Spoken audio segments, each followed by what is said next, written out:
हमें हमारे परिवार के अलावा और कुछ नहीं दिखाई दे रहा है। और अब चाहे हमें कुछ भी क्यों ना करना पड़े अम्मा जी, लेकिन हम पीछे नहीं हटेंगे। हम अपने परिवार पर आंच नहीं आने देंगे अम्मा जी। अब बस सूरज ढलने का इंतजार है, उसके बाद उस बुरी आत्मा का किस्सा हमेशा के लिए खत्म हो जाएगा।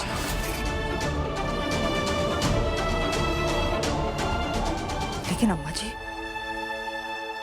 हमें हमें अपने पूरे परिवार को ये सच्चाई बतानी होगी, ताकि पूरा परिवार एक साथ मिलकर उस बुरी आत्मा के खिलाफ लड़ सके।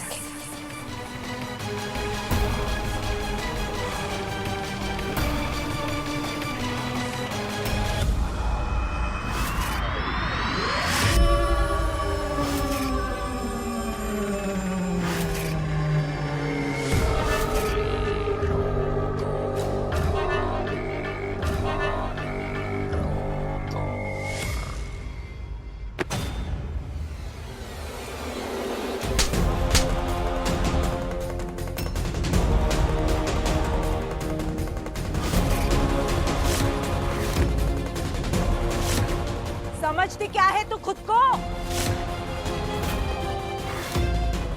कुलदीप जी ने तुझे अम्मा जी की जिम्मेदारी क्या सौंप दी? हमारे सर पर चढ़कर बैठेगी क्या? क्या हुआ उषा भाभी? कबार ने फिर से आपसे लड़ाई की? हाँ जीजी, देखिए ना, ये पता नहीं क्या समझती है खुद को। हमें बोल रहे हैं कि हमें नहीं पता कि अम्मा जी को कब खाना खिलाना है। ये सिखाएगी कि हमें हमारी सास का ख्याल कैसे रखना है। हाँ, तू सिखाएगी? तो भाभी फिर तो आप 2 थप्पड़ी से और लगा दीजिए, और फिर भी ना समझ में आए ना तो इसे भी काल कोठरी में डाल दीजिए।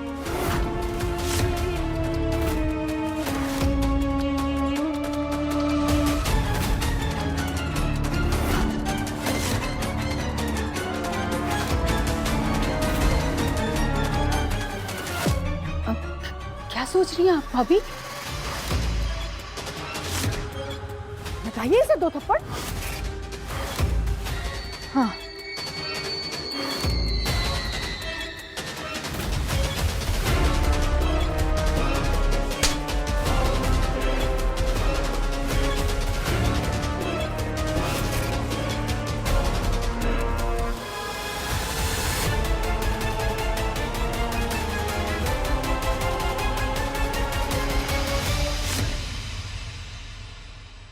गौरी, तुम ठीक तो हो ना गौरी? तुम्हें लगी तो नहीं ना बेटा? हमें माफ कर देना। मैं मुझे क्या करें अब, हम ठीक है।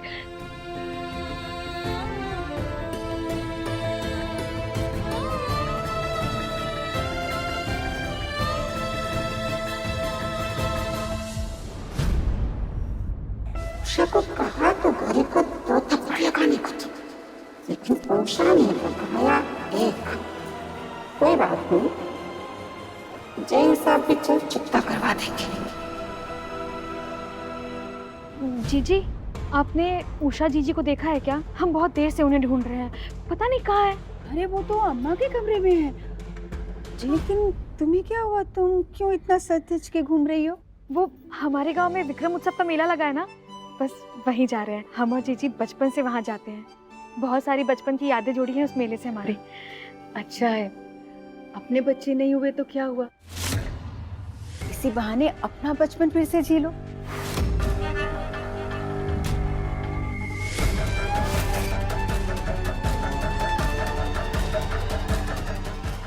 जीजी, हम जानते हैं रंजीत ने आपको बहुत दुख पहुंचाया है। आप भी हमारे साथ चलिए ना, आपका मन बहल जाएगा। नहीं सरोज, क्या ही मन बहलाना। हमारी अम्मा बिस्तर पे और हमारा बेटा बहू, वो तो हमारी जान लेना चाहते हैं। इससे अच्छा तो भगवान हमें जल्द ऊपर बुला ले। हम तो ये सब अब और बर्दाश्त नहीं कर सकते। और तो और आपको और क्या जीजी? अरे वो बेचारी गौरी, उस भाभी ने उसे बहुत मारा। अरे मार मार के उसके गाल लाल कर दिए। हमें तो बहुत दया आती है उस बेचारी पर तुम तो जानती हो ना उषा भाभी को किसी की नहीं सुनती। ऊपर से हमें कहा कि जीजी आप तो जाकर अपने बहू और बेटे के कारनामे देखो। लेकिन उषा दीदी ने गौरी को मारा क्यों? अरे कुलदीप ने अम्मा को संभालने की जिम्मेदारी गौरी को दे दी ना। बस यही बात उषा भाभी से बर्दाश्त नहीं हुई। कुलदीप पर तो उसकी एक नहीं चलती, इसलिए अपनी सारी भड़ास ना गौरी पर निकाल दी।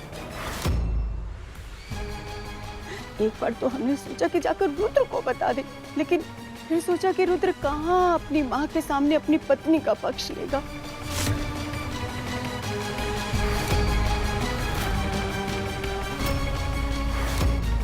सरोज, तुम्हारे चेहरे का रंग क्यों उड़ गया?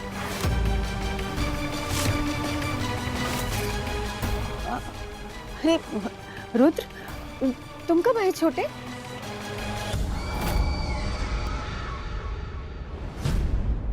देखो रुद्र, जो हुआ सो हुआ। तुम उषा भाभी से जाकर कोई बात मत करना, वरना उन्हें लगेगा कि ये सब तुम्हें गौरी ने बताया और फिर वो गौरी पर और ज्यादा अत्याचार करेंगी।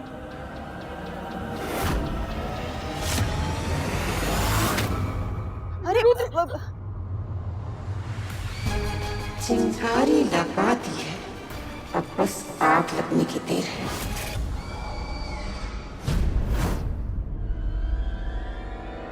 गौरी,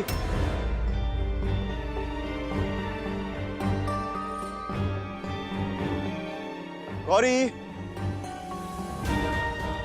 गौरी। रुद्र जी, हम यहीं पर है, आप इतना चिल्ला काहे रहे हैं?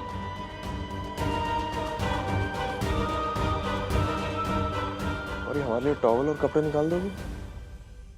हमें फ्रेश होना है। जी।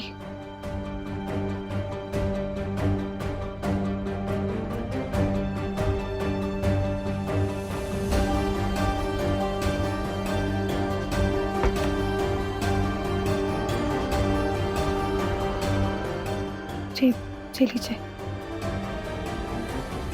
हमारे चेहरे पे क्या हुआ? दिखाओ हमें। नहीं नहीं, कुछ भी तो नहीं, वो बस एक कीड़े ने काट लिया था तो सूजन आ गई। वो हमने चाय चढ़ाई, हम देख कर आते हैं।